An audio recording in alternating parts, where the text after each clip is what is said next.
거의 죽음 직전에는 신장 포기약서까지 쓰면서 저는 대출을 했습니다. 하면 할수록 더 그 대마초처럼 그 호기심이 생기더라고요. 집에서는 애들이나 부인들은 이런 고통 속에서 살던 거죠. 자멸이 되는 걸 아니까 그게 이제 살고 싶어서 진짜 사람답게 살고 싶어서. 내 삶이 그렇게 무너진 걸 내가 인지를 하는 순간 사실 마약을 해도 기분 좋은 게 없어요.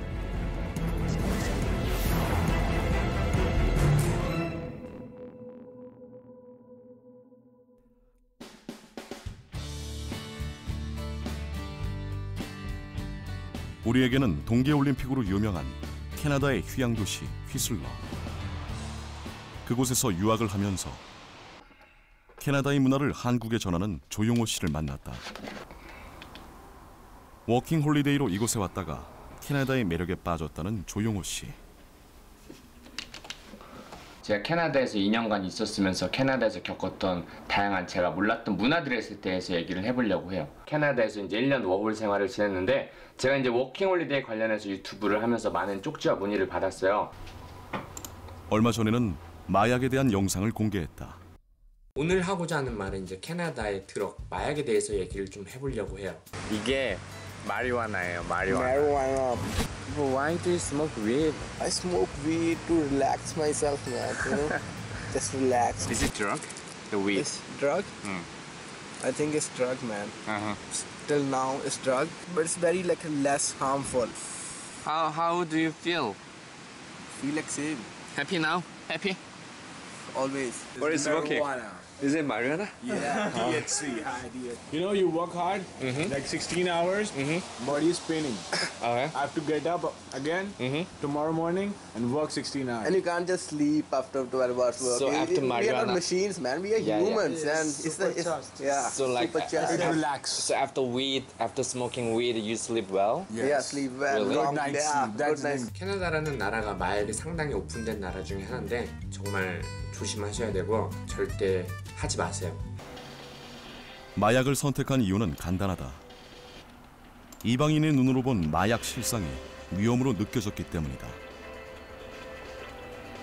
어린 친구들이 많이 하는 편이죠. 보통 10대 때 애들이 많이 시작한다 그러고요. 또 이제 계속 그때 버릇이 계속돼서 하는 친구들도 있고, 근데 어르신들도 이제 따로 만난 사람들 물어보면은 어렸을 때 자기도 그렇게 하곤 했었다, 뭐 어렸을 때 잠깐 하는 거다 이렇게 말하는 분들도 있고, 근데 거기서 못 벗어난 사람들은 좀 중독돼서 더 심한 마약으로 가는 사람들도 있는 것 같고. 용호 씨와 함께 휘슬러의 마약 상황을 알아보기로 했다. 사철 겨울 스포츠를 즐길 수 있는 휘슬러에는 스키나 산악 자전거를 즐기기 위해 매년 200만 명이 넘는 관광객들이 찾아온다.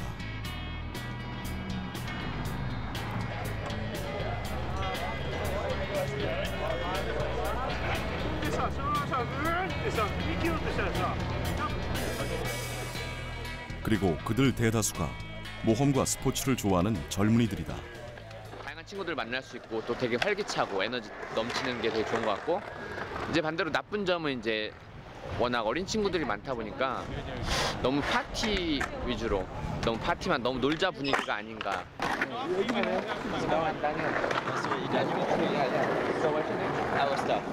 So what brought you here? Basically the people, the place itself, but look around. Yeah, man, it's beautiful. Place, right? No, everyone's just so friendly, you know. Yeah, that's true. That's true. Real chilled out. So Cool. So you have working holiday visa? yeah. 스포츠와 수려한 풍경 말고도 관광객들을 유혹하는 것이 한 가지 더 있다. Thanks, man. Can you send me a link, please? Your link, the website. Yeah, thank you so much. Cheers. 링크를 보내준대. 여기서 보고 고르래. 전화 한 통으로 다양한 대마초를 구입할 수 있는 곳. 이것이 바로 캐나다의 마약 현실이다. 합법적으로 파는 건가? 그런 것 같기도 한데요. 맞네. 네. 그래서 네. 뭐 인솜니아 뭐 이런 게 있는 거 보니까 무슨 불면증 치료제 이런 것도 있는 것 같고, 종류가 여러 가지라서 잘 모르겠어요. 뭐가 어떻게 다른 건지. 의료용 대마초를 합법화한 후 캐나다 곳곳에는 대마초를 전문적으로 취급하는 가게들이 생겨났다.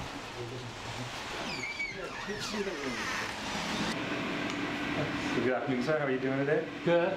Thank you. Thank you very much. How's your day been going? 대마초를 사는 것은 18세 이상의 성인만 가능하고 대마초를 파는 데에는 특별한 교육이나 허가가 필요하지는 않다. 하루 대마초를 사기 위해 이곳을 찾는 사람들은 200명 남짓. 그들은 대마초 합법화에는 장점이 많다고 이야기한다. I think that actually with this kind of environment to actually kind of purchase cannabis products, it actually kind of takes away the stigma of the products and makes it a lot more open. People are actually a lot more comfortable to discuss it. And I find that that attitude of being comfortable and being able to discuss and share knowledge makes it a lot more difficult to abuse the product. I think before, when people were doing it in back alley things, it was all, you know, behind closed doors. These are just candles. You can see. There's, they get rid of the smell of smoke. Things like these can be applied to your skin externally. If you're having pain in your muscle, arthritis, you can apply these to your hands, this part where they're injured. 하지만 대마초가 마약을 시작하게 하는 게이트 마약이라는 주장은 여전히 지지를 받고 있다. 또한 거대해진 대마초 사업을 우려의 시각으로 바라보는 사람들도 있다. I think it's the normalization. It's parents who don't think that it's a dangerous drug, society and including the Minister of Health who don't consider it a dangerous drug, or the Chief of Police of Vancouver. There's a very wealthy marijuana industry and marijuana lobby that want to start an industry like tobacco or alcohol. And I don't think that this government, I still don't think that they understand the ramifications and what that means. They're very aggressive. 대마초 합법화를 오랫동안 반대해온 파멜라 맥콜은 이 책에서 대마초의 문제점들을 숨기는 것이 대마초 업계의 전략이라고 말하고 있다. And yet, because of the number of people, especially young people using marijuana, it is a very serious problem. Because of the science that we have that shows the cognitive damage to the adolescent brain and all of the other risk factors that go with marijuana, it could be called the most dangerous drug because of the lack of understanding of the harms.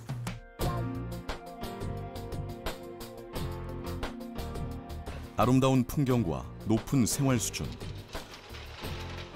안정적인 치안 상태로 매년 세계에서 가장 살고 싶은 도시 중 하나로 꼽히는 밴쿠버. 하지만 도시의 이면에는 마약으로 인해 병들어가는 사람들이 있다. 밴쿠버 동쪽의 헤이스팅스 거리는 대표적인 빈민 지역. 하지만 정말 심각한 문제는 마약이다. 거리 곳곳에서 수많은 사람들이 마약에 취해 휘청거리는 모습을 볼 수 있다. 중독자들은 비위생적인 환경에서 마약을 주사하고 에이즈나 C형 간염 같은 병에 걸리기도 한다. 마약으로 인해 생기는 악순환이다. 새벽마다 그 청소차가 여기를 항상 지나가요. 그리고 물 청소를 하기도 하고 하는데도 매일 끊임없이 나오죠. 골목 곳곳마다 그 주사기 넣는 곳이 설치가 돼 있습니다. 하지만 계속 버려지는 거죠. 네, 여기에 누가 찔렸다고 생각해 보십시오. 이제 그런 게 2차적인 뭐 에이즈가 된다든지 뭐 추가적인 질병을 하니까 사람들이 그래서 이 골목 쪽으로는 안 오려고 그래요. 마약하는 사람들 외에는 오지 않죠. 마약이 일상인 거리에서 사람들은 쉽게 중독자가 되어간다. 10대 초반에 마약을 접하고 점점 더 센 마약을 찾는 것이다. I'm 42 years old, and I started using marijuana when I was like 15, but I started using like the hard drugs when I was in my early 30s. Like you see everybody with like needles and doing drugs like that. And from a small town, when you hear like someone is a heroin addict, or it's a big deal, right? But down here, it's so common, and it just seems like it's just an everyday thing, right? And when you think about it, it really is a big deal, right? Like over 100 people dying every month down here, right, from overdoses. 대부분의 사람들이 학교와 직장에 간 시간에도 헤이스팅스 거리는 마약에 취해 있다.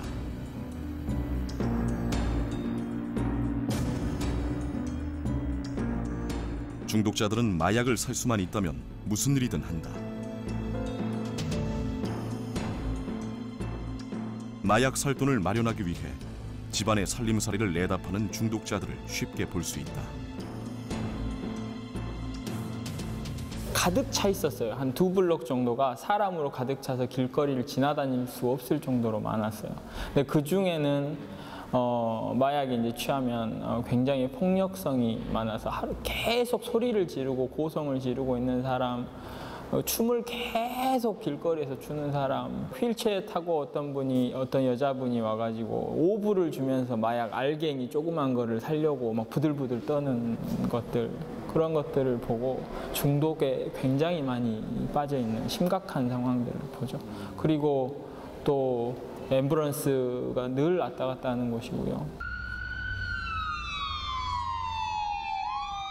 밴쿠버의 마약 문제는 지난 2016년 위기를 맞았다. 1,500여 명의 목숨을 앗아간 신종 마약의 등장 때문이다. It's really challenging. It's been the cause of a lot of stress for our staff because our call volume has increased so much. Before the fentanyl crisis hit, our busiest haul was going on 400 to 500 calls a month. And since 2016, that's increased to 1,500 calls a month. So a threefold increase in the number of calls. Naloxone. Okay. 신종 마약으로 인해 응급처치 키트도 새롭게 마련됐다.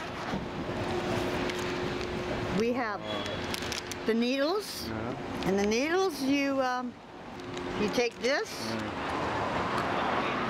and this is a serum. Now instead of shaking it, you swirl it. Okay, you swirl it and draw it back. Draw it back, and then put it, and then you or here or here. Okay. Are you selling this? No. I'm just giving him a sample. People overdose from an opiate, whether it's heroin or fentanyl or carfentanil or morphine. They go into respiratory arrest, so their breathing stops, and that causes them to go into cardiac arrest and die really quickly. So the overdoses were becoming more frequent and more severe because they were fatal. 쇼크가 온 후 15분이면 사망하는 무서운 신종 마약 때문에 긴급 의료센터까지 들어섰다. 이제 이곳을 설치함으로 인해서 조금 더 그 사람들이 있다라는 것이 여론에 이제 더 드러나게 된 거예요. 원래는 그 전에도 계속 사람들은 죽어나갔어요. 근데 왜냐면 이제 이 지역이 있음으로 인해서 그 오버도스 돼가지고 이게 문제가 된다라는 것을 이제 사람들은 인식하기 시작했어요. 실제로는 계속 있었죠. 캐나다에서는 이미 통제가 불가능할 정도로 수많은 사람들이 마약을 접하고 또 중독되고 있다. 하지만 중독자들은 마약을 끊기는커녕 오히려 합법적으로 마약을 처방해달라고 요구한다. I've had 2 daughters that died, and one died of HIV and one died of ODing, and so I've had this fight in me for a long time to be able to have a room.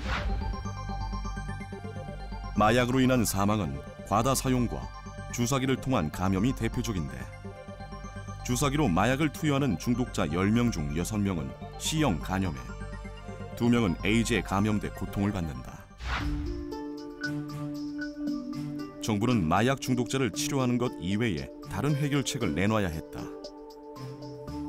인사이트는 비위생적인 주사 때문에 생기는 질병을 막기 위해 만들어졌는데 간호사와 의사, 마약 문제 전문가가 상주하며 도움을 요청하는 중독자에게 24시간 치료와 상담을 제공한다. because we see it from the perspective that it's a healthcare issue. You come into an area where there are a lot of people using drugs. It's very difficult to, from the perspective of the public, to understand. I think it's important for the public to understand that people who end up using drugs. 마약을 사는데 가진 돈 전부를 쓴 중독자들은 오늘도 무료급식소에서 끼니를 해결한다.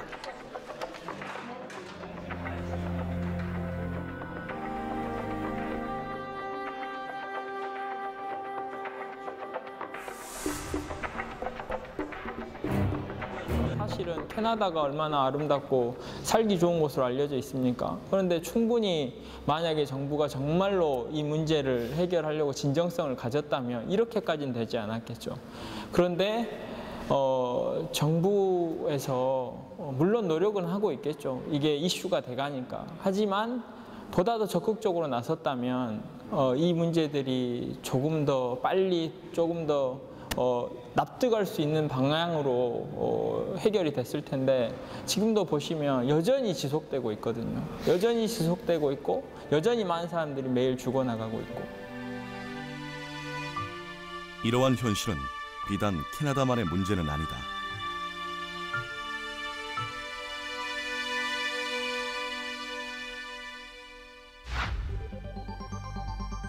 2016년 유엔에서 발표한 바에 따르면 전 세계 인구 중 약 2억 4,700만 명이 마약을 경험해봤으며 그중 약 2,900만 명은 마약 중독으로 인해 고통받고 있다. 유지하기 위해서 내 가족을 생각하며 무슨 이유가 있으시잖아요. 비교적 가벼운 범죄로 처벌 대신 교육을 받고 있는 사람들은 마약 중독자들이다.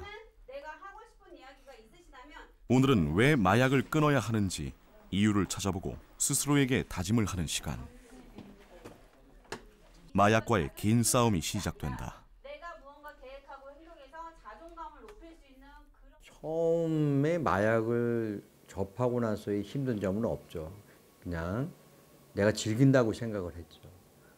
하지만 어느 종점에 가서는 내 마음과 몸과 모든 것이 파산되고요.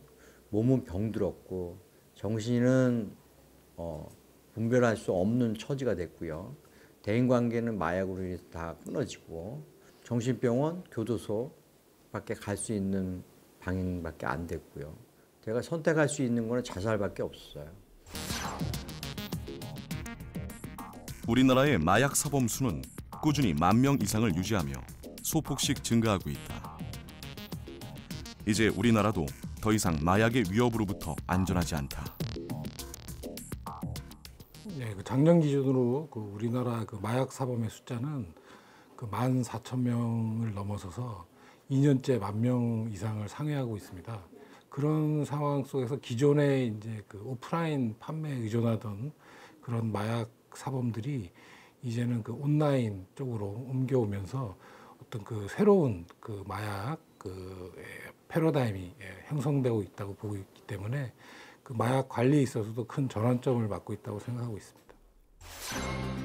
그렇다면 사람들은 어떤 경로로 마약을 접했을까? 대부분 마약을 마약인 줄 모르고 경험하지만 단 한 번만으로도 깊은 흔적이 남는다. 평상시에 내가 아무리 기분이 좋고 쾌감을 느끼더라도 도파민이 한 300개 나왔다고 칩시다, 뇌에서. 그런데 약물을 하니까 막 500개, 600개가 확 쏟아져 나왔다고. 깜짝 놀라는 거죠. 그런 기분을 맛보질 못했으니까. 그런 걸 한번 맛보게 되면 어떻게 잊어버릴 수 있겠어요? 양귀비꽃이 피는 요즘 마약 수사대는 바빠진다. 그러니까 단속하는 그 시점이 있나요? 따로? 예, 매년 4월 1일부터 4월 30일까지 홍보하고 계도 기간을 거치고요. 그다음에 5월 1일부터 7월 30일까지 집중적으로 단속을 합니다. 계세요? 계세요? 농가 마당에서 어렵지 않게 찾아볼 수 있는 양귀비꽃. 어우, 굉장히 많이 산재있네. 꽃을 볼 목적으로다가 키우시는 분들도 있고 일부 이제 밭에 파종하신 분들이 있어요. 그 밭에 파종하신 분들은 그 상추쌈처럼 쌈채소로다가 드시는 분들도 있고 그리고 간혹 그 약성 상비약으로다 이용하시려고 하시는 분들도 있거든요. 어머님. 예. 양귀비를 왜 이렇게 많이 키우셨어? 저절로 난 거죠. 왜 저절로 났으면 뽑으셨어야지. 왜 그냥 꽃 보시려고? 근데 저쪽 텃밭에는 아니 왜? 이게 양귀비인 줄 알았어요? 난 꽃인 줄 알았지. 양귀비 꽃이라고 그랬잖아. 그러니까 양귀비꽃, 그 양귀비꽃인 줄은 아셨던 거네. 양귀비 지인에게는 마약 성분이 있기 때문에 발견 즉시 모두 압수한다. 어머 이거 우리가 뽑아가는데 이해 없으시죠? 다행히 50주가 되지 않아 입건은 면했다. 아이 그냥 이거 저기 꽃으로 보려고 그랬지. 그런 거 해먹기는 뭘 해먹어. 그런 거 해먹는 것도 몰랐지. 이거는 그냥 꽃으로만 알았지.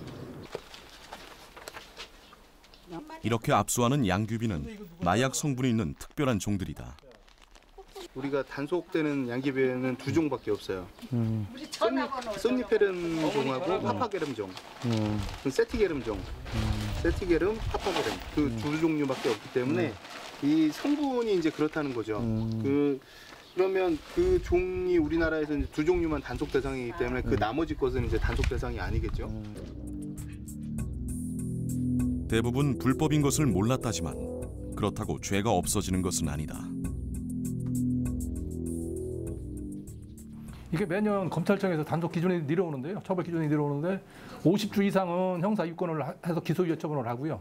100주 이상이 되면 벌금형을 받는 걸로 알고 있습니다.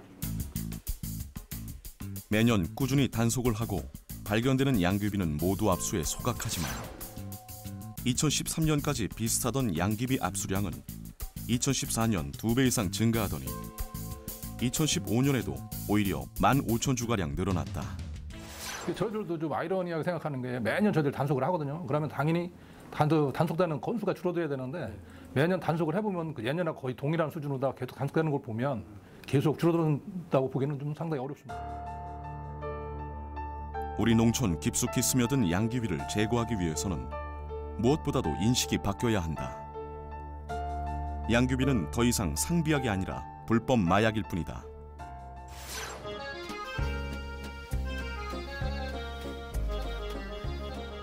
프랑스는 마약에 관대한 유럽의 여러 나라들 중에서 비교적 엄격하게 마약을 관리한다.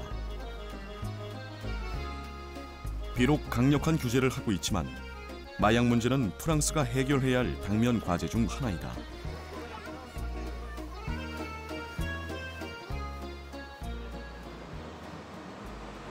프랑스 최대 상업 항구 도시인 르 아브르.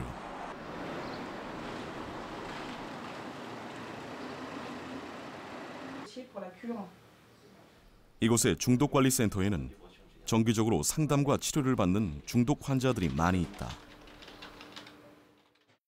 Pour voir avec le dosage et puis ce serait bien que vous puissiez rentrer à la clinique Océane. Elle avait fait ça pour une dépression. Elle n'a pas eu le droit de visite pendant. Parce que pour un sevrage, il y a des problèmes pour les factures ou pas, où vous arrivez à payer tout? Ah non, on paye tout. Je devais avoir 14-15 ans. 14-15, quel âge avez-vous? Là aujourd'hui 30 ans. Consommation déjà en priorité et retrouver une vie normale aussi. Parce que maintenant j'ai une femme, j'ai 2 enfants. Au bout d'un moment, faut ouvrir les yeux quoi. On est vraiment très très mal. C'est vraiment à ce moment-là que après on se rend compte qu'on ne peut plus faire marche arrière. Parce qu'on ferait n'importe quoi pour en trouver après. Vous savez, j'ai volé mes parents, j'ai fait des cambriolages, j'ai volé dans les magasins. J'ai fait beaucoup de bêtises pour ça. 프랑스에서는 여러 종류의 중독자들이 문제를 해결할 수 있도록 언제든 전문가가 상담을 해준다. Ce qui est important, c'est qu'ils soient maintenus dans leur vie parce que la vie, elle ne s'arrête pas. Ce n'est pas parce qu'on a un problème d'addiction que tout doit s'arrêter et que les gens peuvent avoir un retentissement sur leur vie personnelle, familiale. Quelquefois, il y a des problèmes dans le couple, des problèmes de de difficultés quand même assez sévères dans leur travail. Des personnes qui consomment, quelquefois dans le travail, c'est pas possible. Donc c'est les aider. 15년 동안 마약을 해왔다는 30살 중독자의 집을 찾아가 보았다.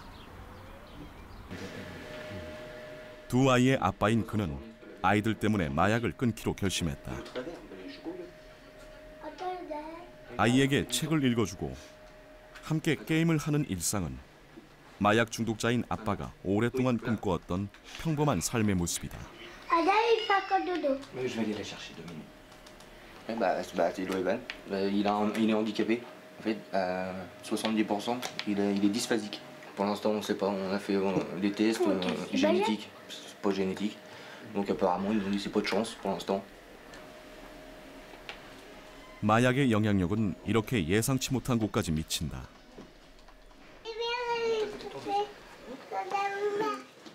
재활시설에서 만나 사랑을 키우고 어렵게 가정을 이룬 두 사람. Non, en fait, j'avais 14 ans, j'étais très jeune. Mais je dirais qu'à 14 ans, on ne sait pas vraiment ce que c'est que cette saloperie. Et j'ai essayé, l'effet m'a plu. Donc j'ai continué en fait, sans savoir le mal que ça faisait. 두 아이를 키워야 하는 데다가 마약 중독을 치료하고 있는 부부는 아직 직업이 없다. 그러다 보니 매달 빠듯한 살림. Avec les aides sociales, j'ai à peu près 800 € par mois. 800 €? Oui. 아이들 손이 닿기라도 할까 높이 숨겨둔 종이봉투 안에는 약이 들어있다. 오랜 시간 마약을 한 후유증으로 우울증 약도 먹는다.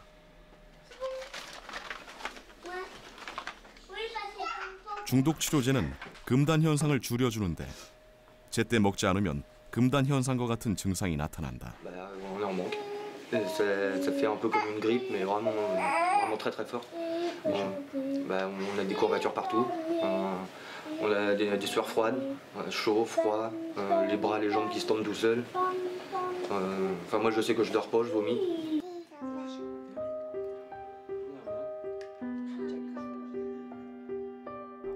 가정과 아이들을 위해서 10년 넘게 해온 마약을 끊기로 결심했지만 쉬운 일은 아니다. On l'a pas fait. On a préféré s'occuper d'abord des gamins. Même tout notre budget passe pour eux. Il y a quasiment tout pour manger. Et après le reste, on fait ce qu'on veut avec. Ça passe pas dans la défonce. 아직도 한 달에 한두 번 정도 마약을 한다는 부부. 아빠는 오늘도 마약을 하기 위해 집을 나선다. 그나마 정부에서 무료로 제공하는 주사기 키트가 있어서 주사 때문에 감염되는 건 막을 수 있다.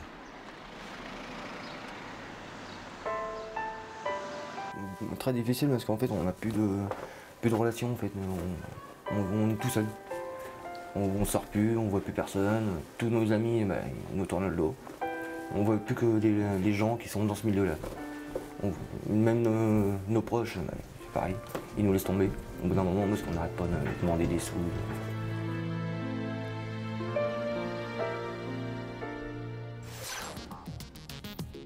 프랑스에는 3,700만 명 이상의 중독자들이 있다. 이들의 가장 큰 문제는 평생 중독에서 벗어나지 못해 정상적인 사회생활이 불가능하다는 사실이다.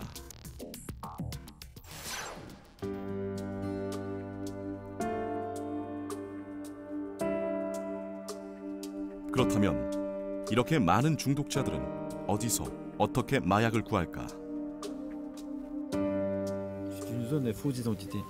Quel âge tu as? Moi, 17 ans. Toi? Moi, j'ai 15 ans, je vais prendre mes 16 ans. Moi, j'ai 14 ans, je vais prendre 15 ans. Tu en consommes ou tu... Non, moi, je consomme pas, je mange juste. 이제 겨우 14살, 15살이 된 아이들이 마약을 팔고 있다. On est quand même étonné de vous voir aussi. C'est les grands de notre quartier qui nous ont entraînés à commencer. On commence tout comme parce ça, que la police, ils soupçonnent pas qu'on vend et tout. Si jamais vous êtes attrapé par la police, comment ça se passe? On dit qu'on est mineur. Ah. Tu fais transaction combien de clients par jour? On fait à nous tous ou 18. 18. Ouais. C'est celui-là qui va chercher. Lui c'est le guetteur. Moi c'est celui-là qui va. Et c'est ceux qui c'est lui. Lui on va chez lui. Il plante chez lui. Après il me passe. Comme ça il joue. Après dans la plaquette on met nos numéros de téléphone. Comme ça dès qu'il en veut. Il nous appelle, un truc comme ça, ou ils viennent nous voir. Et les gens aussi, ils viennent, c'est toujours, il y a beaucoup de toxicos qui viennent pour de l'héroïne, tout le temps. Le shit et tout, ils viennent aussi, mais c'est plus pour l'héroïne que les gens y viennent. Vous savez que quand même la cam c'est mauvais pour la santé. Oui, on sait, mais nous, on leur a pas dit, venez acheter. C'est eux qui viennent. S'ils savent que c'est pas bon, bah venez pas, c'est tout. On fait juste notre travail. Ouais. Vous voulez, on vous donne, sinon c'est bon.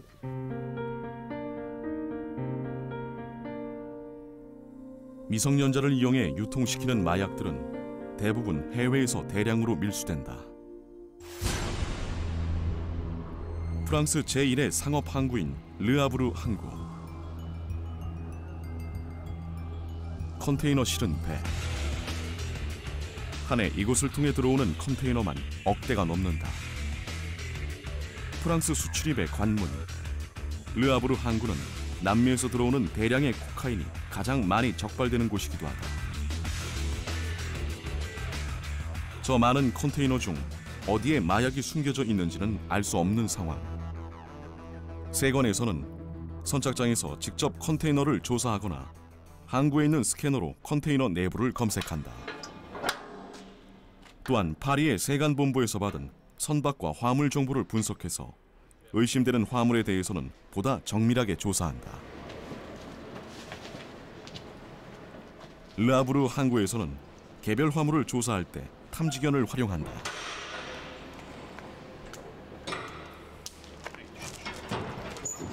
(2억 개) 이상의 후각세포를 가진 마약 탐지견은 사람들이 상상할 수도 없을 만큼 다양한 냄새를 맡을 수 있다. 이러한 능력 때문에 전 세계 어느 공항, 어느 세관에서나 마약 탐지견을 만날 수 있다. Il a trouvé de la cocaïne déjà, de l'héroïne, du cannabis, il a trouvé tout type de drogue, pas forcément en conteneur, mais sur la route aussi, dans les véhicules. Récemment? Récemment aussi, il fait même les billets maintenant. 마약을 숨기는 방법이 빠르게 진화하고 있다. 일단 밀수에 성공만 하면 10배 이상의 이익을 챙길 수 있기 때문에 마약 밀수업자들은 매번 기발한 방법으로 세관 관계자들을 긴장시킨다. 특히 항구를 통해 들어오는 마약들은 대량으로 들어오는 경우가 많아서 단 하나라도 막지 못하면 국민 건강에 커다란 위협이 될 수 있다.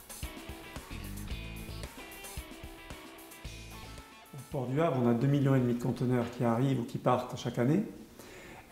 Donc voilà. Donc l'intérêt des fraudeurs, c'est de dissimuler des quantités les plus importantes possibles au sein d'une massification et d'un volume de flux commerciaux qui sont importants. Voilà. 하지만 대량의 화물 속에 숨겨져 있는 마약을 찾는 것은 쉽지 않은 일. 다양한 첨단의 방법과 함께 사람의 손으로 직접 조사하는 무작위 조사 방법도 마약 적발에는 효과적이다. Oui, alors là, on va choisir une des marchandises qui est située dans ce conteneur. On va procéder au contrôle, on va vérifier la matière du produit pour vérifier si c'est conforme à ce qui a été déclaré documentairement sur la déclaration en douane. La conserve? C'est ça, ça va dans... 프랑스에서는 마약을 불법적으로 운반하거나 밀수하다가 적발될 경우 마약의 양에 따라 벌금을 부과하는데 최소 금액이 10억 원에 육박한다. 동시에 10년의 징역까지 구형하는 등 유럽에서 가장 강력한 마약 정책을 펼치고 있다. Vous êtes contrôlé en détenant de la drogue, que vous expliquiez que ce soit une simple consommation, que ce soit 2 grammes de cannabis, ou que ce soit une plus grande quantité de drogue dite dure, vous n'avez pas le droit ni de détenir ni de consommer de la drogue.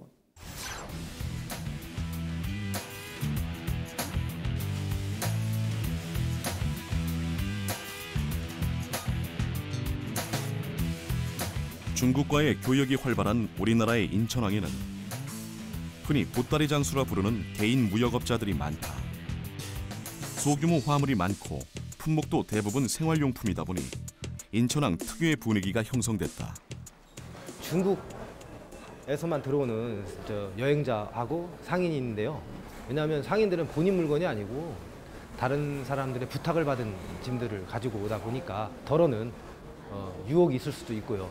본인도 모르게 그런 마약이든 뭐 다른 불법 물품을 가지고 오는 경우가 있죠. 소량의 마약은 어디든 숨길 수 있기 때문에 더욱 치밀하게 검색한다. 특이한 것들이 있을 것 같아요. 적발 사건 중에. 정형화할 수 없습니다. 그러니까 다른 말로 하면 마약을 은닉하는 물품은 상당히 창의적이고 다양하다는 얘기입니다. 실제 예로 올해 저희가 불과 한 달 전에 잡았던 적발했던 사례를 보면 목각으로 되어 있는 벼루 같은 형태인데요. 이게 상당히 특이하잖아요. 실제 생활에서 보기도 힘든 물건이었는데 그 안에 마약을 숨겨왔거든요. 양국의 문화 차이로 인한 돌발 상황도 종종 생긴다.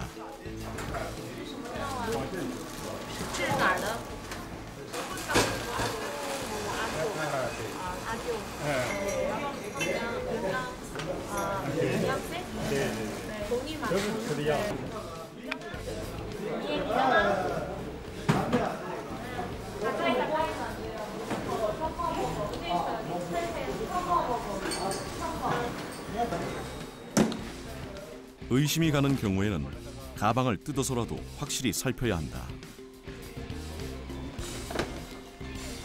많은 동그란 거 있잖아요. 여자 머리 많은 거. 그 안에다가 마약을 숨겨왔었습니다. 네. 근데 저희 직원들이 관찰력이 상당히 좋은 직원들이 있어가지고 앞전에 왔을 때는 머리가 이렇게 풀어져 있었는데 두 번째 들어왔을 때는 머리가 말아 올린 점에 이상하다 착안해서 정밀 검색했더니 메타암페타민을 저희가 적발했습니다. 해상으로 통한 마약 반입은 큰 변화가 없는데 국제우편이나 특송 화물로 들어오는 마약은 크게 늘어났다.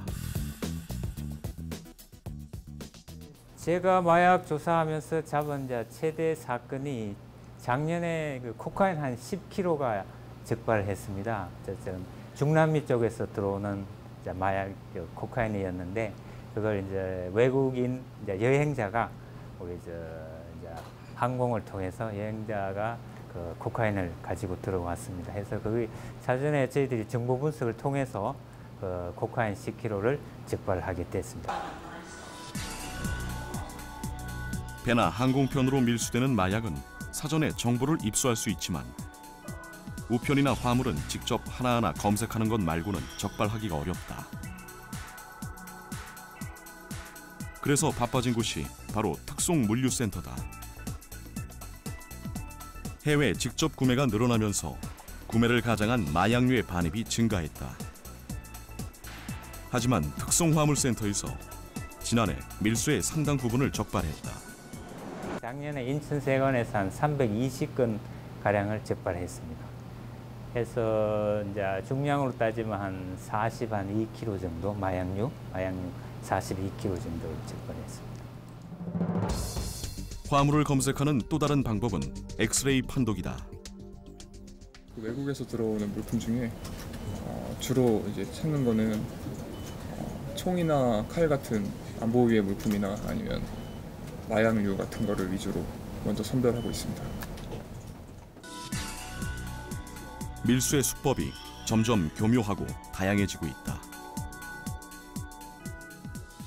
여러 가지 방법이 있습니다. 가방 안에 은닉할 경우에는 가방 이중 장치를 해서 가방 안에 넣기도 하고 또 가방 안에 있는 여러 가지 내용물 안에 가령 책이나 애들 아동용 동화책의 급 표지면에도 두껍기 때문에 급 표지면에도 넣은 경우도 있고 제일 특이한 방법은 최근에는 이제 사람의 신체 내에 신변에 또 넣는 경우가 많습니다.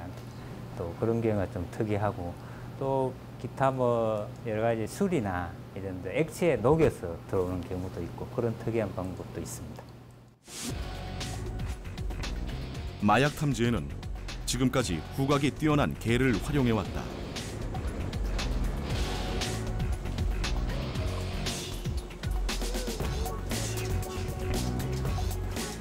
최근에도 해외 직접 구매로 들어오는 소포들을 검색하던 중에 마약 탐지견이 마약을 발견한 사례가 있었다. 이제 마약으로 의심되는 물건이 이제 탐지견으로 해가지고 반응이 났거든요. 마약 탐지견 반응이. 박스를 열자 모습을 드러내는 마약.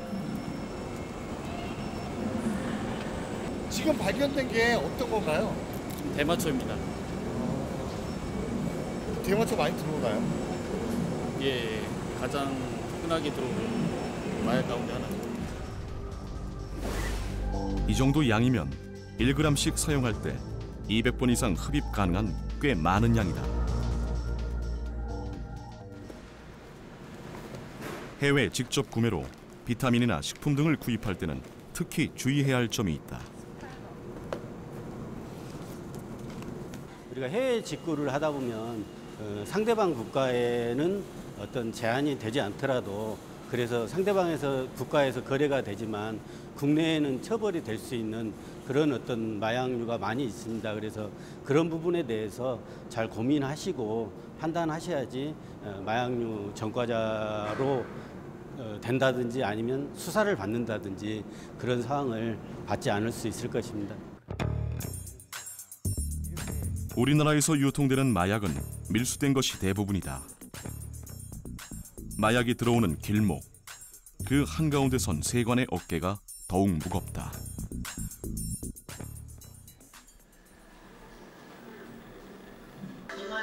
대부분의 마약 중독자들이 마약인 줄도 모른 채 중독자가 됐다고 말한다.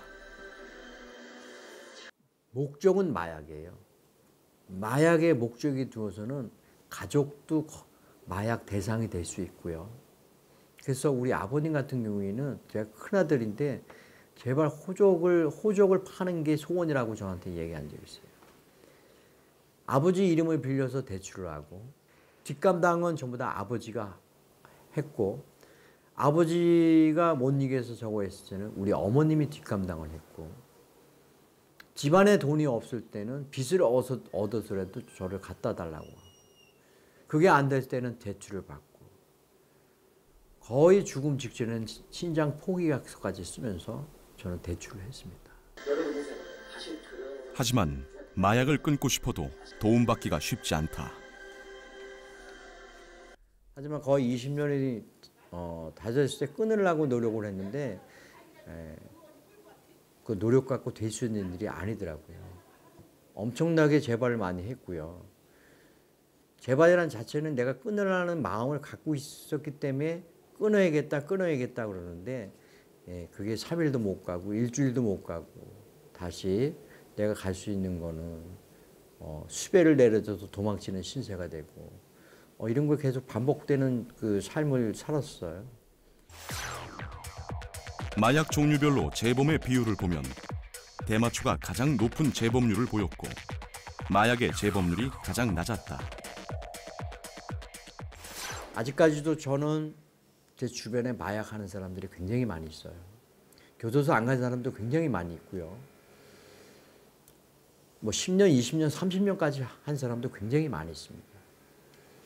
하지만 또 다른 편에는 오랫동안 마약을 한 사람들이 회복하려고 하는 사람들이 또 굉장히 많이 계세요. 일단 중독이 되고 나면 여러 가지 그 방법을 통하여 치료를 하지 않으면 안 됩니다. 그렇지 않으면 계속 재발이 되고 감옥에 갔다 와도 또 재범이 일어나고 또 재복역이 되고 하기 때문에 이 마약의 어떤 중독으로부터 치료를 해야만 되는 것인데 재활은 현재 우리나라에서 초기 단계에 있다고 볼 수 있습니다. 천안의 한 대학교. 플래카드를 든 학생들이 모여 있다. 마약 캠페인 참여하고 가세요. 다이어트 약을 먹는다고 그게 마약이라고 다들 생각을 절대 못해요, 사람들이. 그러고 이제 요즘 제 친구 얘긴데 제 친구 모 대학교에서 이제 해피벌룬을 판매를 그 축제 때 했다고 해요. 근데 이러한 것들이 이제 마약이라고 생각을 하지 않는 것이 이제 가장 중요한 문제거리인 것 같고요. 대학생 마약 퇴치 동아리인 마그마가 이번에는 마약 퇴치의 날을 알리려고 나섰다.